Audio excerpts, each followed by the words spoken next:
Bonjour, nous sommes le projet Colloque, un projet étudiant composé de Océane Padirac, Aubin Miasweka, Noémie Masson, Béatrice Braga, ainsi que moi-même, Kevin Archambault. Dans le cadre de notre licence professionnelle AJRH, nous devions organiser plusieurs interviews de plusieurs intervenants venus témoigner de leur métier, de leur expérience, ainsi que du sujet principal, la difficulté de l'insertion professionnelle des jeunes dans le secteur tertiaire. On vous laisse avec la suite de la vidéo.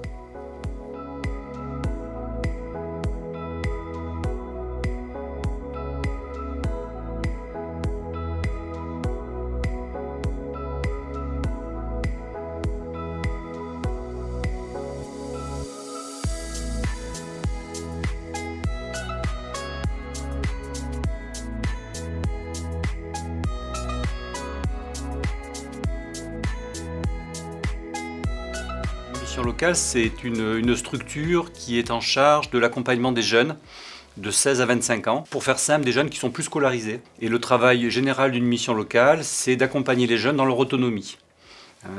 Donc on va traiter bien sûr des questions d'emploi, des questions de formation, mais aussi toutes les questions qui sont périphériques à l'emploi et à la formation, le logement, la santé, la mobilité, etc. En mission locale, le métier de base, comme disent les jeunes de base, puisque le métier de base, c'est le métier de conseiller en insertion sociale et professionnelle. Puisque les jeunes qui viennent à la mission locale, ils sont reçus individuellement ou collectivement par un conseiller qui va travailler avec eux tous les éléments liés à leur demande d'insertion sociale et professionnelle. Nous, on est la mission locale de l'agglomération de Limoges, donc on a une compétence territoriale qui est celle de l'agglomération, enfin la communauté urbaine aujourd'hui. Donc on a un siège qui est en centre-ville, avenue Baudin. Et ensuite, on a 3 antennes de quartier. Donc une au Val-de-Laurence, donc pas très loin d'ici, une à la Batide et une sur Beaubreuil. Et là, on a des professionnels qui sont à demeure et qui accueillent les jeunes, plutôt les jeunes de quartier, sans que ça ait une connotation péjorative.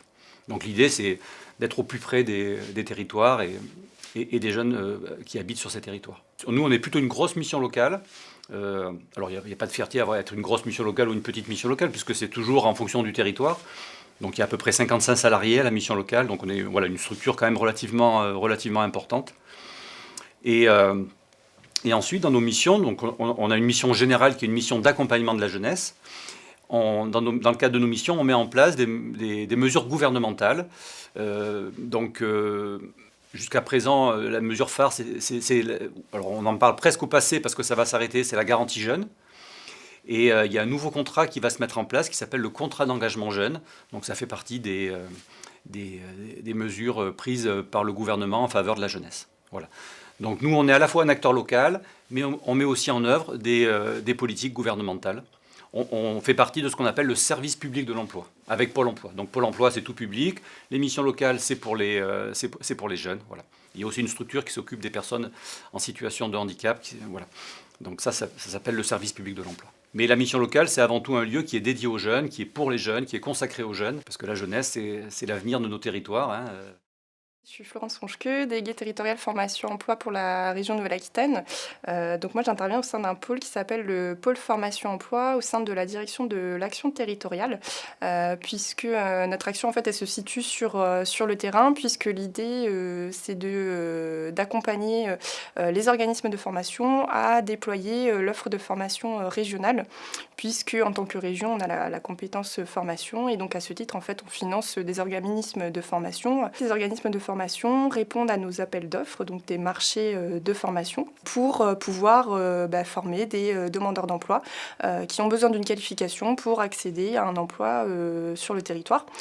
Et donc en fait, on construit l'offre de formation en lien avec les besoins des entreprises du territoire, puisqu'il faut qu'il y ait un lien en fait entre l'offre de formation qu'on achète et les besoins des entreprises, puisque l'idée c'est de répondre aussi aux besoins de recrutement des entreprises.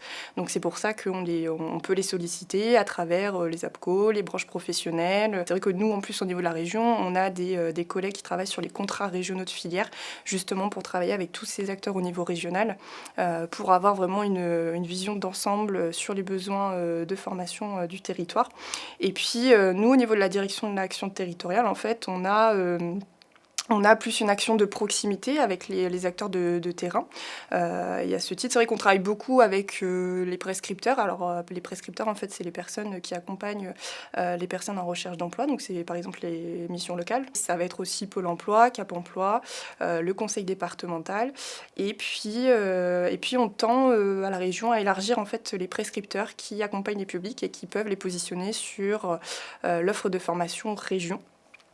Donc par exemple récemment l'Office français de l'immigration et de l'intégration est devenu prescripteur habilité pour positionner les personnes sur l'achat de formation région. Nous, Cap Emploi, on a pour objectif d'accompagner vers l'emploi des personnes qui sont en situation de handicap, donc qui ont un handicap de naissance, ou par exemple des personnes qui ont un accident au cours de leur vie, donc un accident du travail, un accident personnel, une maladie ou autre, vers un projet de reconversion. Je prends un exemple pour illustrer un petit peu. Par exemple, c'est quelqu'un qui travaillait en coiffure et qui déclenche une allergie à l'intégralité des produits qui est utilisé dans le salon de coiffure, qui du coup va être déclaré inapte. Et donc nous, on va intervenir pour la personne ensuite, lorsqu'elle est demandeur d'emploi, à retravailler la reconversion professionnelle. Qu'est-ce qu'elle peut faire par rapport au marché du travail, par rapport à ses potentialités, mais aussi par rapport à ses restrictions d'aptitude. Donc notre enjeu est vraiment de travailler sur cette partie reconversion professionnelle. Un deuxième volet n'est pas que l'accompagnement personne, on accompagne aussi les employeurs. C'est-à-dire qu'on a des conseillers entreprises qui interviennent auprès des employeurs pour leur présenter notre offre de service, les sensibiliser à qu'est-ce que le handicap. Ce n'est pas uniquement des personnes, même s'il y en a en fauteuil roulant ou non-voyantes. Et ensuite, on va travailler avec eux pour recueillir des offres d'emploi et positionner des personnes en face qui correspondent aux offres d'emploi. Et si nécessaire, on met en place des actions de formation ou des aménagements de poste. Et donc sur le deuxième versant, là on est plus à destination auprès des salariés, des agents de la fonction publique et beaucoup de travailleurs indépendants, notamment des exploitants agricoles sur notre territoire, ce qui paraît un petit peu évident, mais pas pour tous. On va intervenir à les maintenir en emploi. C'est-à-dire que si la personne est en arrêt ou a des difficultés du fait de son handicap à son poste de travail, on a des conseillers qui vont intervenir, qui vont analyser la situation de travail de la personne pour ensuite mettre en place des aménagements de poste. Si on n'arrive pas à la maintenir en emploi, on va pouvoir travailler avec elle un projet de reconversion pendant son arrêt.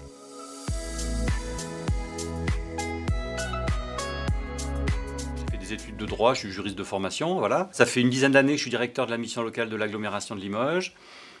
Précédemment, je travaillais pour la communauté urbaine. J'avais mis en place, j'étais directeur de ce qu'on appelle le plan local pour l'insertion et l'emploi. Le plan local pour l'insertion et l'emploi, c'est un dispositif qui vient en aide aux personnes plutôt en grande difficulté, mais plutôt des publics adultes. Voilà, donc moi ça fait, on va dire, à peu près 25 ans que je suis sur ces métiers d'accompagnement, d'insertion professionnelle, plutôt sur des publics en précarité sociale, en précarité professionnelle, adultes, maintenant depuis une dizaine d'années, plutôt les jeunes. Après mon bac que j'ai obtenu à Valadon, je suis venue à l'IUT, donc j'ai fait un IUT GEA, option comptabilité. Puis finalement, je trouvais que la comptabilité, c'était pas fait pour moi. Donc j'étais en quête d'orientation. Et puis j'ai découvert que l'IAE, donc à Limoges, je faisais la licence AES, spécialisée dans le médico-social. Donc je me suis tournée vers cette voie-là. J'avais vraiment un intérêt. Et puis j'ai continué sur le master MES, le master Management des entreprises de la santé et du médico-social. Et puis je voulais travailler en fait au sein d'une structure pour personnes en situation de handicap. Et puis les choses de la vie ont fait que je me suis retrouvée en fait au sein d'un service de l'État qui s'appelait la DDCSPP. Donc maintenant ça a un petit peu évolué puisqu'il y a une réorganisation au niveau de l'État et on appelle maintenant les DETSPP, DDETSPP. Et donc j'ai commencé à travailler à Guéret. Donc sur la politique inclusion sociale et puis au bout de 2 ans j'avais envie de revenir sur Limoges et puis c'est vrai que la formation, l'insertion professionnelle c'est quelque chose que je trouvais très attrayant et donc il y avait cette offre au niveau de la région et c'est comme ça que j'ai postulé et que les choses se sont faites naturellement. Je suis Antoine Duverneuil, je suis le directeur de l'association qui s'appelle SAT 87, les services d'accompagnement des travailleurs handicapés vers et dans l'emploi en Haute-Vienne, et plus précisément d'un service qui s'appelle Cap Emploi. Après le bac, j'ai fait un bac général et j'ai intégré le DUT GEA à Limoges, donc durant 2 années. Ensuite, j'ai poursuivi à l'IAE sur une licence de gestion, et ensuite j'ai bougé, je suis allé à l'IAE de Bayonne sur un master management des établissements sociaux, médico-sociaux, du bien-être et de la santé. Donc après, la 2e année, c'était en alternance au sein d'un établissement médico-social qui portait un ESAT et un IME sur la démarche qualité.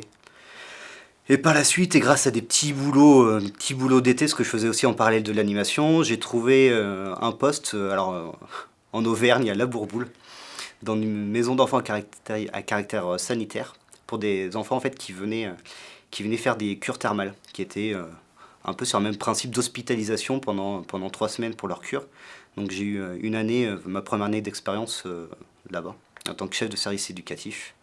Puis après, à la fin de mon CDD, je suis retourné sur Limoges, un petit peu sur mes terres d'origine. Et j'ai trouvé un poste de chef de service au sein de l'association actuelle SAT 87. Donc j'y suis depuis 2014.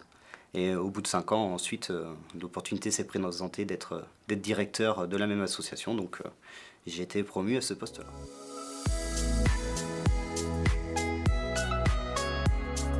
Je pense qu'on ne peut pas faire ces métiers si on n'a pas le sens de l'altérité, si on n'a pas de l'empathie, oui, il y a des métiers qu'on peut pas faire par hasard. Et oui, moi, je me retrouve bien dans ce que je fais. Je viens d'une famille, il y a toujours de l'atavisme familial, il y a toujours une forme d'hérédité dans ce qu'on fait, hein.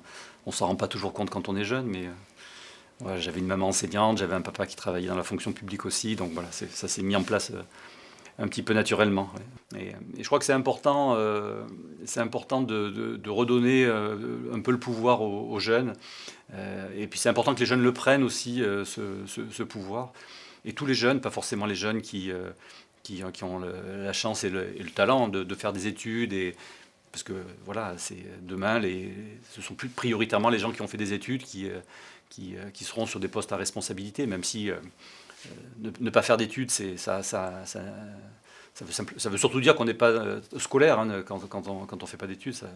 Ça ne traduit pas ni un niveau de compétence ni d'intelligence, hein, bien au contraire. Mais je crois que c'est important d'accompagner la jeunesse, de l'aider à prendre ses responsabilités.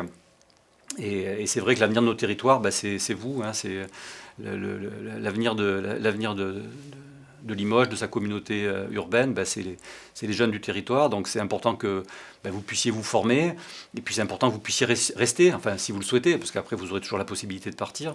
Il y a les talents de nos jeunesses, parce qu'elles sont plurielles, il faut aussi que ces talents, on les retrouve sur nos territoires. Et ce qui moi et mes équipes, ce qui nous anime, c'est un petit peu ça, c'est de faire en sorte que les jeunes demain puissent prendre toute leur place sur nos territoires, dans nos entreprises, dans nos administrations.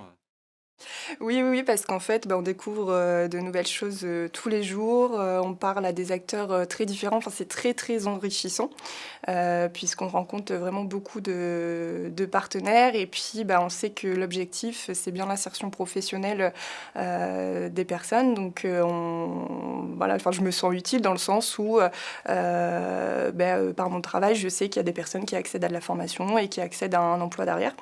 Même si, effectivement, je ne suis pas dans l'accompagnement des personnes au quotidien.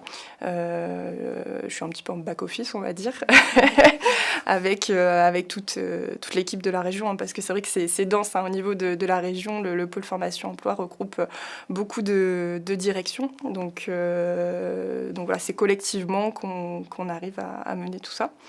Donc oui, mon métier me passionne et voilà, j'en apprends tous les jours. Et ça, c'est chouette. Oui. Je connaissais pas du tout le domaine de l'insertion, un petit peu du domaine du handicap, mais c'est quelque chose qui me... Enfin, voilà, je peux en parler pendant des heures, hein. J'interviens des fois en organisme de formation pour présenter un petit peu ce que c'est et un petit peu notre champ d'action qui n'est malheureusement pas assez connu. Et notamment sur le champ du handicap, il y a une vision assez erronée, on va dire, de tout le spectre qui existe dans le champ du handicap. Donc c'est vraiment des thématiques qui me passionnent, et communiquer à ce propos, c'est vraiment intéressant, et faire en sorte que les gens puissent rebondir, retrouver un emploi ou être maintenus à leur emploi, c'est vraiment un enjeu majeur.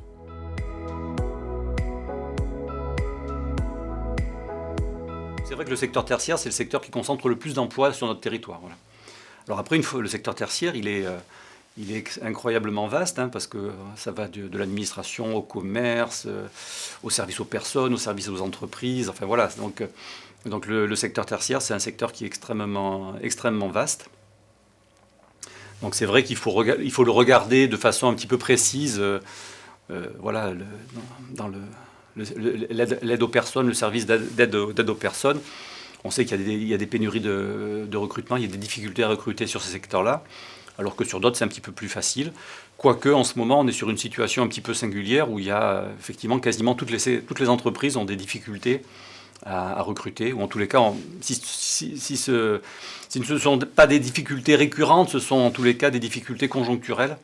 Donc c'est un petit peu surprenant, hein, puisque dans le même temps, il y a pas mal de gens qui cherchent du travail, donc on se pose toujours la question, mais comment ça se fait? Il y a des gens qui cherchent du travail et il y a des entreprises qui déposent des offres d'emploi. Voilà, donc ça veut dire qu'une fois qu'on a dit ça, on n'a pas dit grand-chose. Ça veut dire qu'il faut creuser un petit peu. Si on regarde sur les semaines qui viennent de s'écouler ou sur les mois qui viennent de s'écouler, on va dire que les difficultés d'insertion sont relativement faibles. Ce qui est présent, par contre, c'est le décalage entre ce que les entreprises recherchent, le niveau d'exigence des entreprises et les prérequis des jeunes, en termes de formation, en termes de savoir-être, en termes de disponibilité. Donc là, on est sur un écart entre ce que souhaitent les entreprises et ce que les jeunes souhaitent ou ce qu'ils sont en capacité d'offrir. La génération actuelle de jeunes est très différente de la mienne forcément, mais même des générations précédentes. Vous n'attendez pas tout à fait les mêmes choses de la vie professionnelle que vos aînés pouvaient en attendre.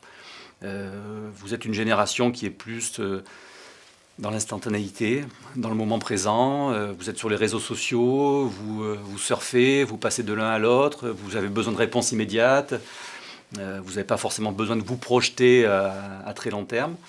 Et pour les entreprises, c'est assez déstabilisant. Les entreprises, elles sont là souvent pour proposer quelque chose, un projet, un plan de carrière. Et pour beaucoup de jeunes, ce n'est pas du tout la demande. Alors, on a toujours cet exemple qui peut paraître caricatural ou surprenant, où on a des jeunes qui vont en entreprise, décrochent un contrat de travail, un CDD. Ça se passe bien, puisqu'il n'y a pas de raison que ça ne se passe pas bien, ça se passe bien, et l'employeur leur propose un CDI. Et le jeune refuse. Alors ça, c'est pas marginal, c'est même assez fréquent, c'est même très fréquent. Alors pourquoi est-ce qu'il refuse? On peut se poser la question. Ça se passe bien, le job lui plaît, il y a une peur de l'engagement, il n'y a pas forcément envie de se stabiliser, il n'y a pas forcément envie d'être prisonnier de... Donc ça, les entreprises ont un petit peu de mal à l'appréhender. Aujourd'hui, c'est vrai qu'il y a un écart entre la façon dont la génération de jeunes actuels fonctionne et le regard du monde adulte sur cette génération. Parce que le regard du monde adulte, ça peut être de dire ouais, bon, les jeunes, voilà, une fois de plus, vous en voulez pas, vous voulez pas bosser, et c'est tout sauf la réalité. Le tertiaire, ça va se retrouver dans plein de filières au final, puisqu'on peut faire du secrétariat, mais dans le domaine médical, par exemple, où on peut travailler pour une entreprise de BTP, de transport de voyageurs. Enfin, on est vraiment sur des missions support. Après, je pense qu'il y a vraiment il y a plein de possibilités d'avoir un métier dans le secteur tertiaire, dans une entreprise qui va vous intéresser. Je peux prendre l'exemple de Legrand, parce que Legrand, sur le site, sur Limoges, c'est une grosse entreprise. Voilà, si c'est une entreprise qui vous passionne, j'imagine qu'il y a des possibilités pour intégrer Legrand. Mais pareil, si vous aimez tout ce qui est transport, voilà, vous pouvez intégrer une entreprise du transport, etc., etc. Déjà, il y a la difficulté de l'insertion dans le secteur tertiaire tout court, parce que c'est un secteur très prisé. Et encore plus des jeunes qui pour moi, n'ont pas encore... ils ne savent pas se vendre, entre guillemets. C'est vraiment une vraie problématique, c'est-à-dire qu'ils ne vont pas savoir valoriser leur candidature en se disant oui, j'ai pas beaucoup d'expérience, ou notamment sur le champ du tertiaire. Et alors, j'ai deux casquettes, on accompagne des jeunes en situation de handicap, mais je suis également employeur. Et c'est vrai que lorsqu'on rencontre des jeunes, moi c'est vraiment cette problématique-là, c'est qu'est-ce qu'on peut faire, quelles compétences on peut montrer et mettre en valeur, même si on n'a pas beaucoup d'expérience ou que l'on n'a pas d'expérience. C'est vraiment ce sujet-là cet aspect-là qui m'interpelle.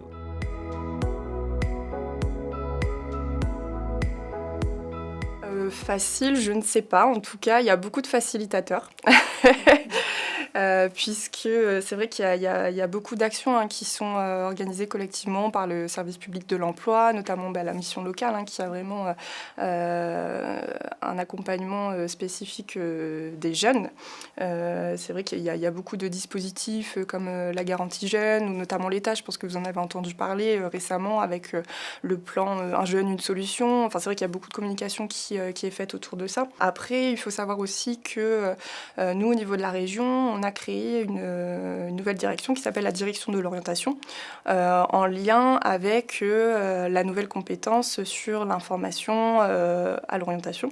Et donc à ce titre, il y a des choses aussi qui se mettent en place. Au niveau de la région, on a aussi les espaces régionaux d'information de proximité qui peuvent aussi faciliter pour accéder à de l'information de premier niveau, puisque ce sont des lieux d'accueil tout public sur les métiers, la formation, l'emploi, la connaissance du territoire. Donc il y a plusieurs lieux ressources qui se trouvent sur tout le territoire de la Nouvelle-Aquitaine. Et donc en fait, vous pouvez y aller, vous pouvez accéder à ce service-là sur toute la Nouvelle-Aquitaine. Non, aucune insertion n'est facile derrière. C'est justement, c'est ce que je vous disais, c'est sur cet aspect de comment savoir se vendre, comment montrer que l'on est motivé, comment montrer que l'on a des compétences à un futur employeur. C'est vraiment ça qui est important après derrière sur chaque candidature. Sachant que juste pour illustrer un petit peu, j'ai recruté à titre personnel des assistants administratifs ou autres, lorsque les exigences, avoir CV, lettre de motivation. J'ai reçu 60 candidatures. Je pense qu'il y en avait au moins 45 qui n'avaient pas de lettre de motivation. Ou juste veuillez trouver la candidature si joint. Donc c'est vrai que même si on se dit la lettre de motivation, l'employeur, enfin moi je sais ce que je recrute, mais ça permet aussi de démontrer un petit peu quelles sont les compétences de la personne. Sur du tertiaire, moi je vais regarder la lettre de motivation, alors un petit peu le fond, les techniques d'expression, la forme, est-ce que le texte est justifié, est-ce que c'est pas mis, etc. Donc ça permet aussi de mettre en œuvre et en place des compétences. Sur un CV, on ne veut pas un CV multicoloré ou autre, parce que chacun a un petit peu sa vision des choses, mais ça permet aussi de démontrer certaines compétences. Il faut pouvoir montrer, parce que oui, on ne connaît pas forcément le monde de l'entreprise, mais c'est des outils qui permettent aussi de valoriser les candidatures derrière. Et alors, je ne dis pas un retour d'expérience, mais c'est vrai qu'aussi, quand on est jeune, on ne connaît pas forcément les dispositifs ou comment fonctionne l'entreprise. Donc c'est vrai que plus on rencontre des employeurs, par exemple par des enquêtes métiers, des témoignages et autres, plus on va comprendre ce fonctionnement de l'entreprise et quelles sont les modalités de recrutement derrière.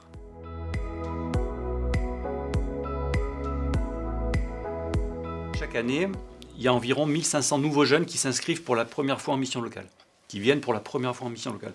1500, donc c'est relativement important. C'est des jeunes qui viennent quasiment majoritairement à 95% qui sont issus de Limoges. Il y en a environ un quart, un petit peu plus, 26-27%, qui sont des quartiers, ce qu'on appelle les quartiers politiques de la ville. Donc les 3 quartiers que j'ai cités tout à l'heure, Beaubreuil, La Bâtie, mais il y en a d'autres aussi. Il y a 9 quartiers donc des habitats populaires, au sens, mais ça n'a rien de péjoratif, ce que je dis. C'est vraiment. Donc voilà, 1500 nouveaux jeunes, environ un quart d'entre eux qui viennent des quartiers. Hommes-femmes, ça s'équilibre, c'est à peu près 50-50. On a tous les jeunes. Nous, en mission locale, on accueille tous les jeunes. Les jeunes n'ont pas besoin d'être orientés vers la mission locale pour venir à la mission locale. Ils viennent spontanément à la mission locale. On a à peu près la moitié des jeunes qui sont sans diplôme, sans aucune qualification. Donc c'est important. Mais on en a aussi 30% qui ont le bac et plus. Donc on a vraiment même si les peu ou pas diplômés sont surreprésentés, on a tous les jeunes du territoire. Mais on a effectivement majoritairement des jeunes qui sont peu ou pas diplômés. Donc je vous disais 1500 nouveaux jeunes. Ces jeunes, ils sont accompagnés. Donc on accompagne environ 3500 jeunes par an.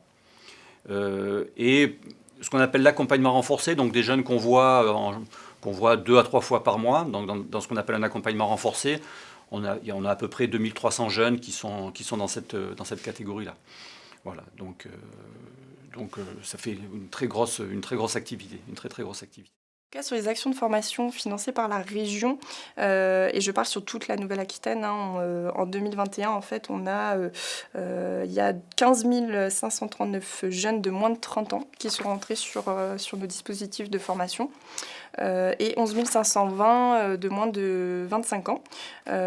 Donc il faut savoir que pour les jeunes de moins de 30 ans, ça représente 40% des entrées en formation sur les dispositifs de la région. C'est à peu près entre 80 et 100 jeunes par an sur le territoire de la Haute-Vienne. Parce que notre champ d'intervention, nous, c'est l'intégralité du territoire de la Haute-Vienne. Donc on les aide sur différents aspects derrière.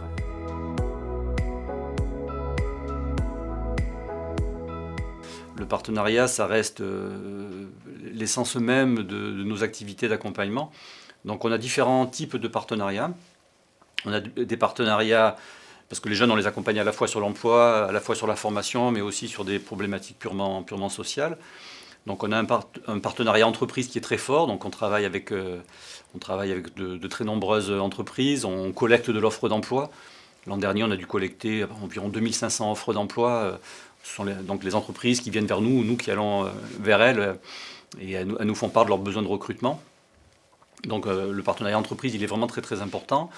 On a des partenariats avec toute la sphère de la formation professionnelle, on va dire, puisque l'objectif, c'est que les jeunes aussi reprennent, pas forcément des études, mais en tous les cas des formations qualifiantes ou certifiantes.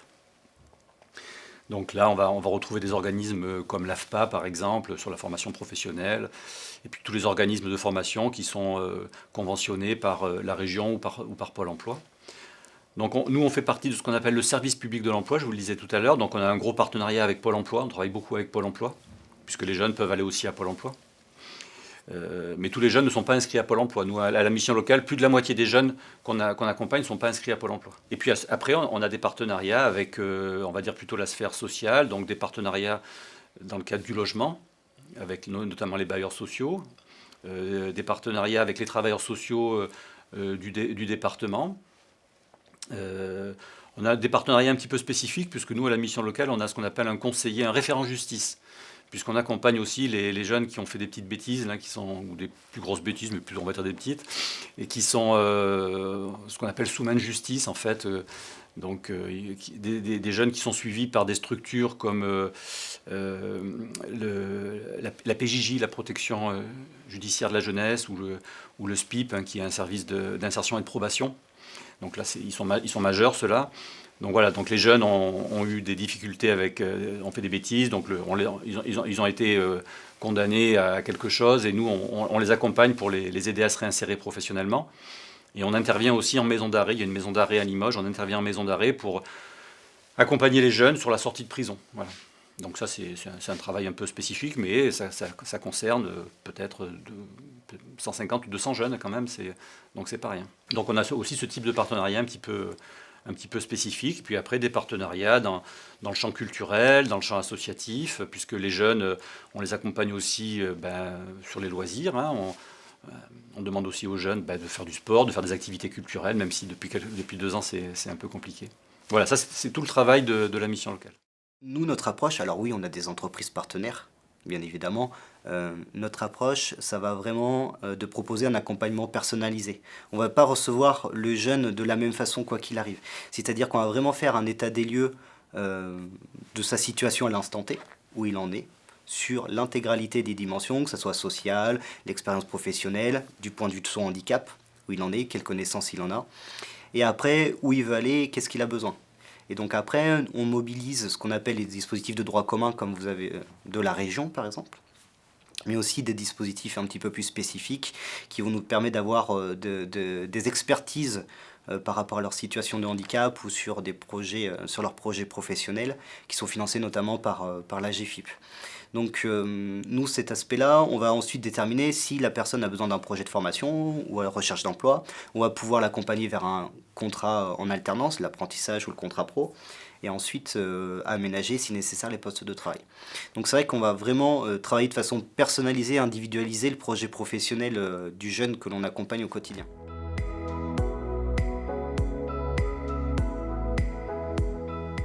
on met en œuvre des dispositifs nationaux. Donc il faut savoir qu'il existe au niveau national un droit à l'accompagnement. Les jeunes bénéficient de ce qu'on appelle un droit à l'accompagnement.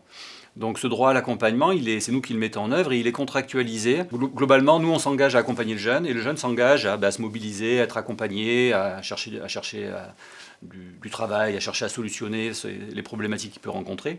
Et on peut l'aider financièrement, ça peut aller jusqu'à, alors ça dépend des périodes, mais jusqu'à environ 3 000 € par an, versés en plusieurs fois.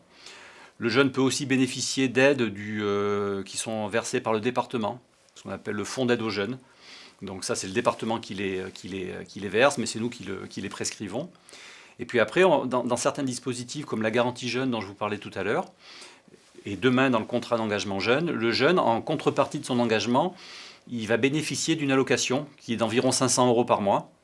Et donc cette allocation, elle est là pour sécuriser un petit peu son parcours.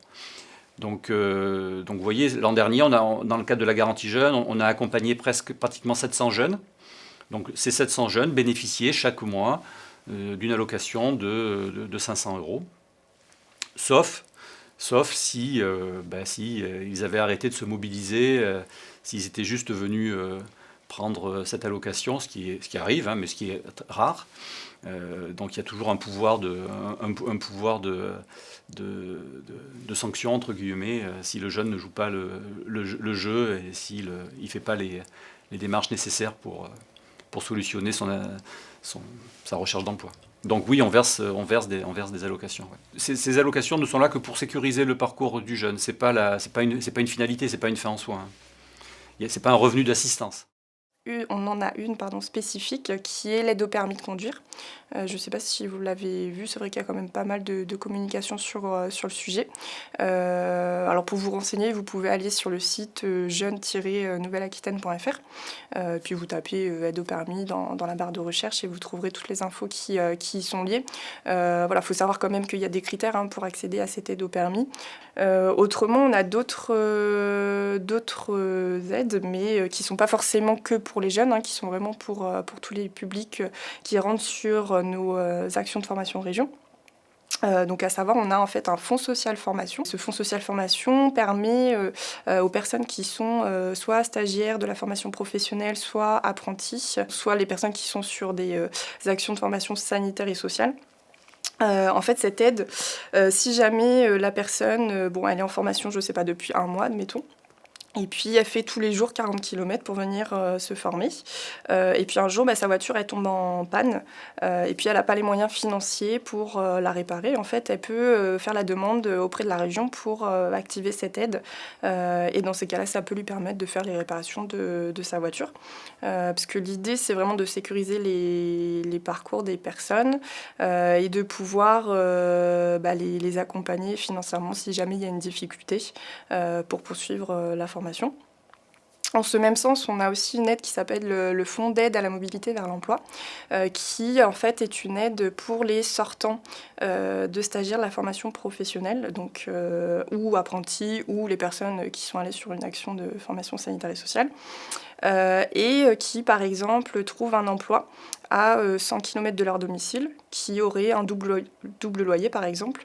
Dans ces cas-là, il est possible d'activer cette aide pour assurer le financement du double loyer pendant 2 mois par exemple. Je ne sais pas, je prends cet exemple-là.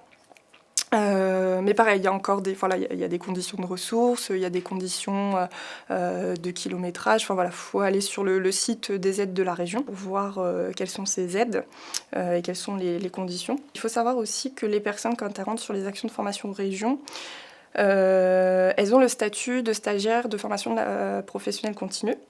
Donc à ce titre, elles peuvent bénéficier de la rémunération région si jamais elles n'ont plus les droits à Pôle emploi. En fait, la région prend le relais et assure une rémunération dès lors que la formation est supérieure à 150 heures.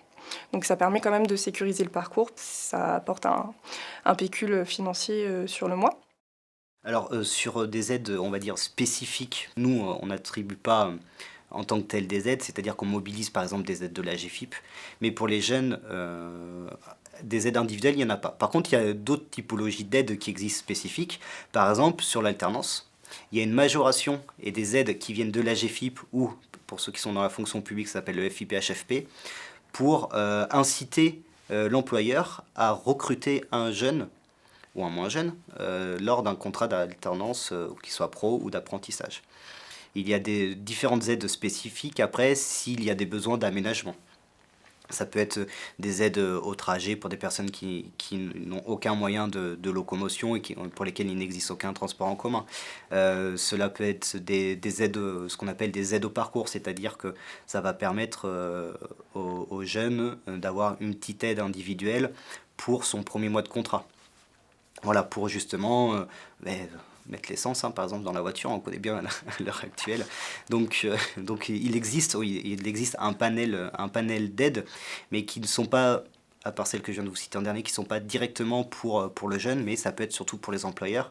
Et la majorité de ces aides, c'est pour favoriser l'insertion professionnelle et inciter les employeurs un petit peu plus à recruter.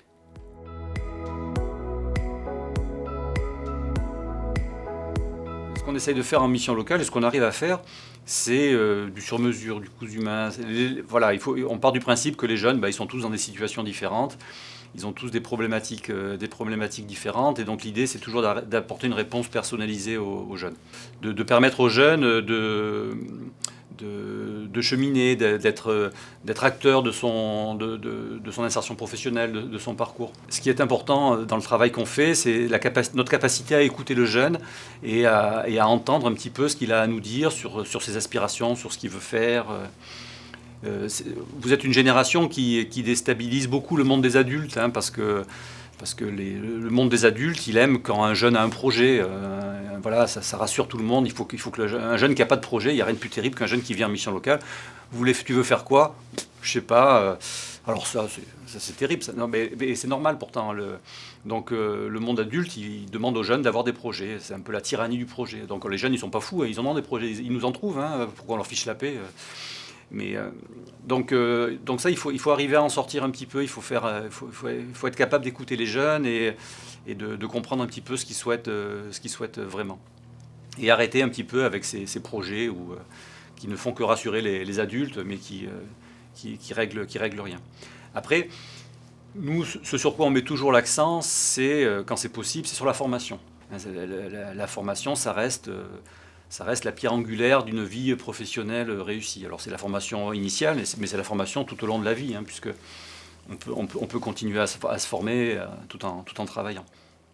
Donc nous, on met vraiment l'accent sur la formation, on incite les jeunes surtout que nous on a beaucoup de jeunes qui sont peu ou pas diplômés ou pas qualifiés, on les incite beaucoup à s'engager dans des parcours de formation. Ça peut être par la voie de l'apprentissage, qui est un modèle vertueux. Nous, on insiste beaucoup sur ces voies de formation, sur ces voies d'apprentissage. Après, effectivement, les jeunes, ils ont des horizons professionnels souvent un peu verrouillés. C'est normal, quand on débute dans la vie professionnelle, on ne sait pas ce que font les entreprises, on ne sait pas quel type d'activité on peut avoir. Donc moi, je dirais qu'un accompagnement à l'insertion professionnelle réussi, c'est avant tout un accompagnement qui est basé sur l'ouverture, sur la possibilité qu'on donne aux jeunes de découvrir des univers professionnels différents et d'arriver à faire ses propres choix. Au niveau de la région, on demande aux organismes de formation d'adapter les parcours à l'individualité, à la personne. En fait, on est vraiment dans une logique d'individualisation des parcours. Et donc, ça fait partie en tout cas de nos cahiers des charges, de ce qu'on demande aux organismes de formation dès lors qu'ils répondent à nos appels d'offres. Puisque l'idée, c'est vraiment d'accompagner, de faire un accompagnement sur mesure. Je peux prendre l'exemple, en fait, on a mis en place au niveau de la région une HSP. Donc une HSP, ça veut dire une habilitation de service public. Ça a l'air d'être un gros mot comme ça, mais en fait, c'est une modalité d'achat de formation, tout comme un marché.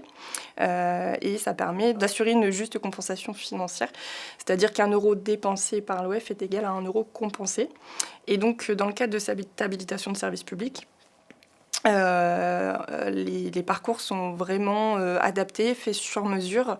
Par exemple, une personne qui rentre sur une action de formation, je peux prendre l'exemple, je sais pas, une personne qui rentre sur un titre professionnel soudure, qui rentre le 15 janvier et puis le 20 mars, admettons, cette personne a un problème de santé, X ou Y, peu importe.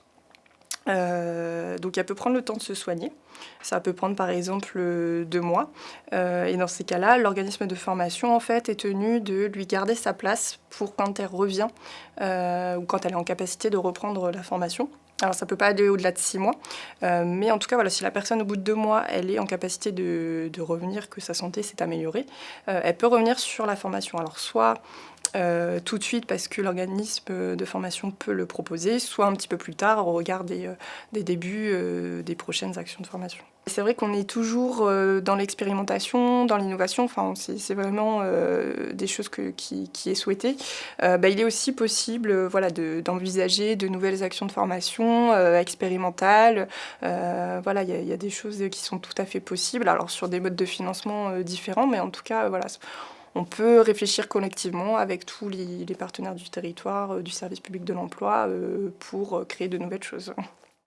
Je pense que c'est à peu près unanime pour les conseillers Cap Emploi, c'est d'avoir beaucoup plus de temps parce qu'aujourd'hui, on a des conseillers. Alors, on n'a pas de conseillers qui accompagnent spécifiquement les jeunes. On a des conseillers qui ont des portefeuilles d'accompagnement de demandeurs d'emploi de 16 ans, même. On peut commencer à 16 ans jusqu'à l'âge de départ à la retraite. Donc on n'a pas d'accompagnement spécifique pour ces jeunes-là, et sachant que les portefeuilles d'accompagnement, c'est-à-dire qu'un conseiller Cap Emploi actuellement accompagne à peu près à un instant T une centaine de demandeurs d'emploi. Donc c'est vrai que prendre du temps sur un accompagnement renforcé, ça peut être assez lourd. Et sur ces jeunes-là, l'idée c'est de pas ce qu'on appelle les perdre dans la nature, c'est pas les démobiliser. Donc c'est vrai que c'est vraiment travailler sur ces aspects-là de limiter la démobilisation des jeunes. Après, il se met en place depuis le début de la semaine le contrat d'engagement jeune par les missions locales et Pôle emploi. Donc on va voir aussi, nous on va pouvoir orienter sur ce dispositif-là a priori pour justement limiter ces déperditions et surtout permettre de garder dans le champ de l'insertion professionnelle. Parce que souvent les jeunes se disent oui, moi j'ai pas le droit de Pôle emploi, j'ai pas travaillé, donc du coup je m'inscris pas à Pôle emploi. Pourtant, le fait d'être inscrit à Pôle emploi, ça va leur permettre de bénéficier de formations professionnelles complémentaires, ça va permettre de bénéficier d'aides, comme par exemple l'aide à la mobilité. Donc c'est vrai et ça permet surtout de ne pas être tout seul chez soi en se disant bah oui, je sais pas, je postule juste à des offres. Il y a plein de dispositifs qui existent très très variés pour les jeunes et les moins jeunes, mais notamment pour les jeunes, et le fait d'être tout seul chez soi sans être accompagné par un opérateur de l'emploi, c'est beaucoup plus compliqué. Voilà. Même si ce n'est pas les conseillers qui trouvent l'emploi et qui vont travailler à la place de la personne, on est bien d'accord, mais ça va permettre d'être conseillé et d'être peut-être mieux orienté à un instant T parce qu'il existe vraiment pléthore de dispositifs pour trouver un emploi.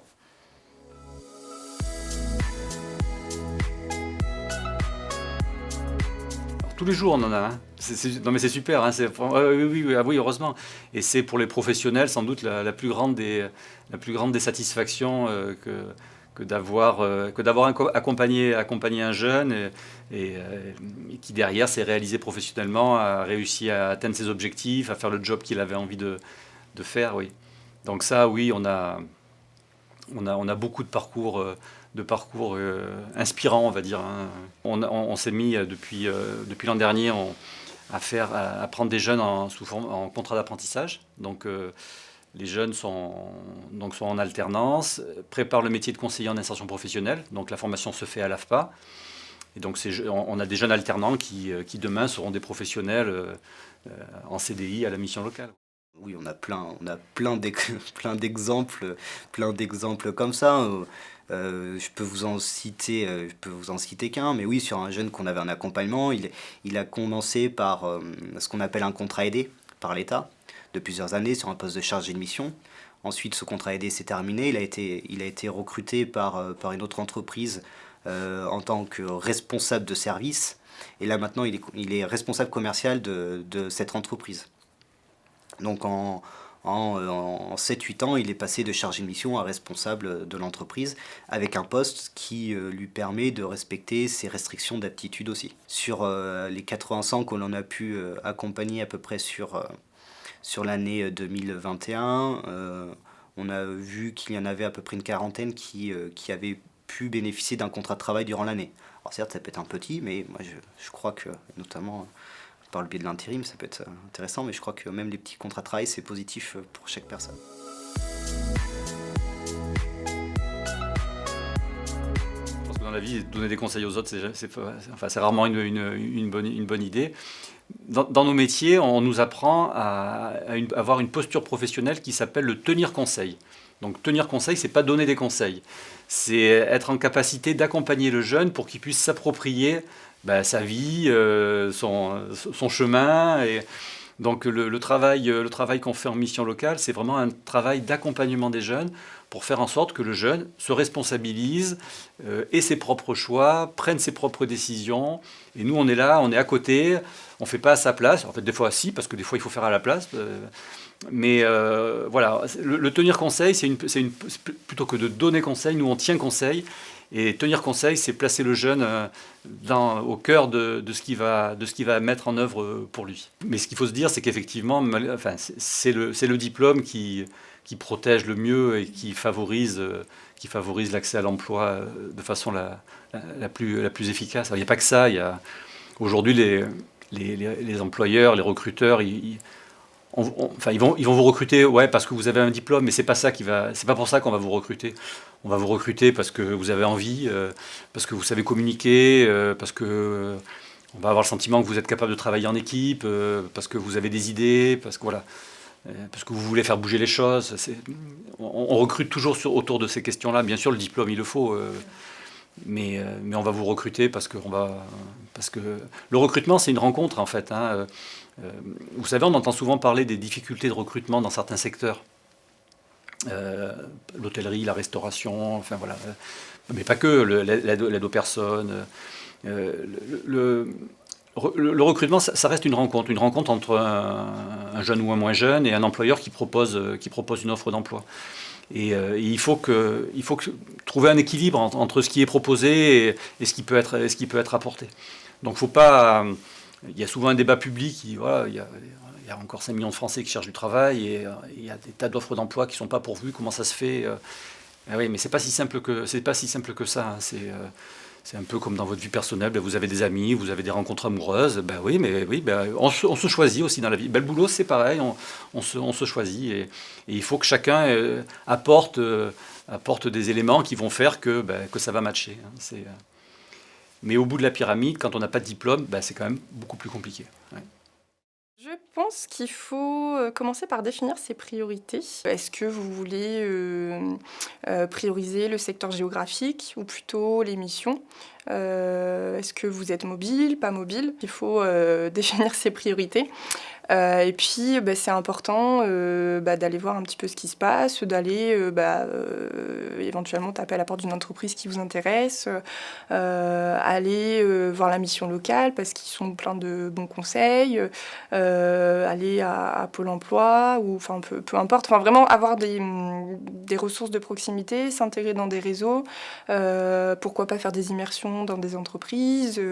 Il y a beaucoup de choses qui sont possibles. Je sais qu'au niveau de Limoges, on a la boutique Club Emploi, par exemple, qui peut aussi vous accompagner sur des projets. Après, il y a la voie de l'apprentissage aussi qui peut être intéressante pour s'insérer dans l'emploi. C'est vrai qu'aujourd'hui, les entreprises, elles cherchent surtout du savoir-être.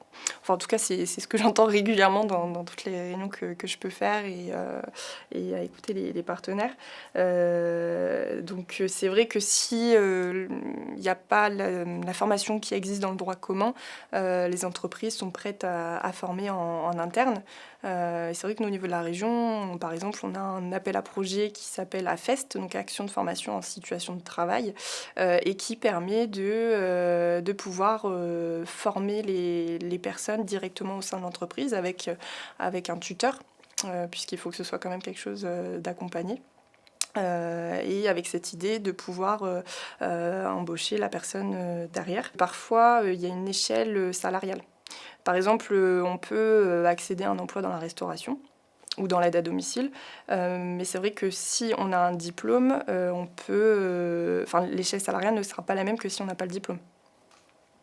Donc c'est pour ça aussi que c'est important d'avoir une qualification et de se former, mais après c'est pas du tout, ça peut ne pas être un prérequis pour entrer sur un emploi. Enfin, voilà, il faut être persévérant, il faut aller rencontrer les entreprises et vraiment faire ce qu'on aime.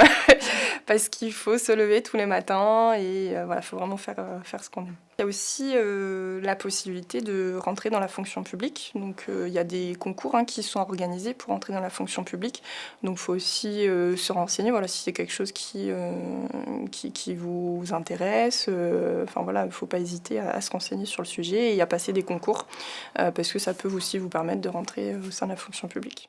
Bien soigner sa candidature et pas hésiter à être proactif. C'est-à-dire que si on attend simplement que l'offre d'emploi paraisse sur Pôle emploi, ça ne marchera pas. Je pense qu'il faut quand même être assez proactif, notamment sur la candidature spontanée. Montrer, alors c'est énergivore, mais montrer qu'on a de l'intérêt que pour l'entreprise ou la structure pour laquelle on postule. Ça permettra à l'employeur, comme je disais tout à l'heure, sur un poste tertiaire, on peut avoir tout de suite beaucoup de candidatures. Eh ben, on va peut-être regarder d'abord en priorité les candidatures que l'on a reçues en spontané. Ça permet. Et après, pas hésiter de solliciter les professionnels, ce qu'on appelle par exemple des enquêtes métiers. C'est-à-dire qu'on sollicite l'entreprise, il n'y a pas d'offre, mais on dit bon ben voilà, je me présente, est-ce que je peux échanger avec un professionnel de votre structure pour le questionner sur le métier, etc. Et ça permet un petit peu de mettre, alors c'est pas un pied dans l'entreprise, c'est le premier orteil, mais on ne sait jamais, après par la suite, il peut y avoir un lien qui se crée. Si le jeune notamment n'est pas en activité professionnelle, il y a l'outil qu'on appelle des PMSMP, c'est les périodes de stage, pour découvrir le métier, pour découvrir une entreprise, pour confirmer, enfin voilà, ça permet aussi de garder le lien avec cet aspect-là. Et autre aspect que je vois pas assez, moi, forcément, dans les candidatures, ce qui est dommage, c'est que justement, les personnes n'osent pas valoriser toutes les expériences qui sont un petit peu en dehors du poste. Je prends un exemple, l'été, la personne a travaillé un mois en caisse, a fait de l'animation et autres.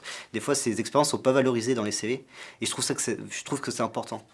Parce que, justement, ça permet de dire, oui, je suis motivé, j'ai fait d'autres choses, et puis il y a la notion de compétences transférables, c'est-à-dire que par exemple, si vous avez déjà, vous mettez bon travail d'équipe, voilà.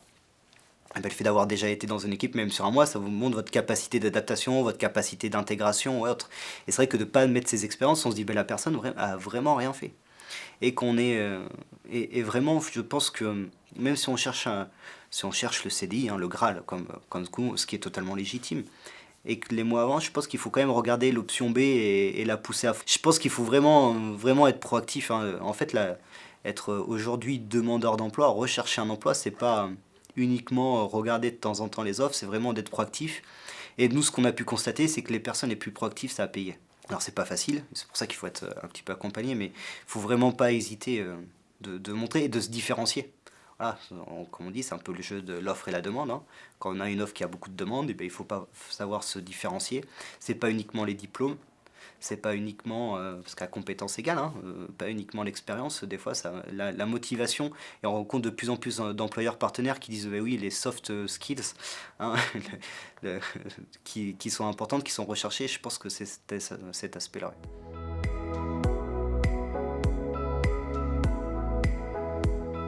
Nous, on intervient régulièrement auprès d'acteurs avec lesquels on sera amené à travailler. On fait par exemple des interventions auprès de l'école d'assistante sociale. On intervient auprès d'une structure qui s'appelle Polaris, qui forme des travailleurs sociaux, des éducateurs spécialisés. Voilà, donc on met en œuvre un certain nombre d'actions en direction de la jeunesse pour effectivement à la fois informer de ce que c'est que la mission locale et puis créer des liens avec demain les personnes qui seront nos futurs collègues, nos futurs partenaires. Donc oui, on essaye d'être le plus ouvert possible sur le monde. Après, ce qu'on fait beaucoup, et vous voyez tout ce qui est autour de moi l'illustre, ce que je vous disais, on a une grosse activité vidéo. Et donc, en fait, nous, ce qu'on demande, ce qu'on aime, c'est que les jeunes prennent la parole. Alors, ils apprennent via des réalisations, via des films, ils prennent la parole et ils vont traiter des sujets. Donc, nous, des sujets comme le harcèlement de rue, les discriminations, voilà, des sujets de société. Et donc c'est une façon pour nous de donner la parole aux jeunes qui se mettent en scène et qui au travers d'un support vidéo, eh bien, nous font part d'une thématique qui leur tient à cœur. On demande aussi aux jeunes, parce que chercher du travail c'est pas simple, hein, donc on fait ce qu'on appelle des CV vidéo. Donc les jeunes, donc ça dure une semaine, on prend un petit groupe de jeunes, une douzaine de jeunes, avec notre conseiller spécialisé sur cette thématique-là. Et pendant une semaine, les jeunes, ils bossent entre eux, ils se mettent en scène et ils se présentent, en fait, au lieu de présenter un CV papier, ben, ils se mettent en scène et on fait un CV vidéo. Alors c'est assez sympa parce que quand ils candidatent auprès des entreprises, ils envoient toujours un CV papier, mais sur le CV papier, il y a un flashcode. Et le recruteur, ben, il prend son smartphone, tac, et puis là, il a le CV. Et c'est super sympa. C'est super sympa parce que ça aide aussi les jeunes à prendre confiance en eux. Parce que se mettre en scène devant une caméra, c'est pas si évident que ça. Non, c'est la première fois que je fais ce genre d'intervention, enfin dans le cadre d'une interview comme ça, c'est un petit peu stressant. Après, dans le cadre de mes missions, c'est vrai qu'avec mes collègues, on a souvent l'habitude de faire des présentations de la boîte à outils régionale, puisque c'est vrai que c'est quand même dense, il y a beaucoup de dispositifs, et puis il n'y a pas que les dispositifs région, il y a les dispositifs des autres partenaires, donc l'idée c'est de pouvoir les faire connaître et accompagner les publics au mieux. Alors souvent, pas nécessairement, pas sur cette thématique-là, mais j'interviens. Alors nous, les conseillers en insertion sont des conseillers en insertion professionnelle qui accompagnent, et il y a une formation à l'AFPA. Donc on intervient sur chaque session de formation pour un petit peu sensibiliser au handicap. Parce que tout le monde peut être amené à croiser une personne en situation de handicap. Je ne l'ai pas dit tout à l'heure, mais par exemple, aujourd'hui à Pôle emploi, il y a 10% des demandeurs d'emploi qui ont une reconnaissance officielle de leur handicap. Donc une personne sur 10, on voit un petit peu dans la population ce que ça représente. Et donc une sensibilisation au handicap et la présentation un petit peu de notre offre de service, de qui on est, ce qu'on fait, comment on le fait, parce que c'est quand même assez méconnu. On connaît beaucoup plus Pôle emploi, ce qui est logique, les missions locales pour les jeunes, mais Cap emploi, on est un petit peu, alors qu'on est opérateur du service public d'emploi, on nous connaît un petit peu moins. C'est plus petit certes, mais voilà.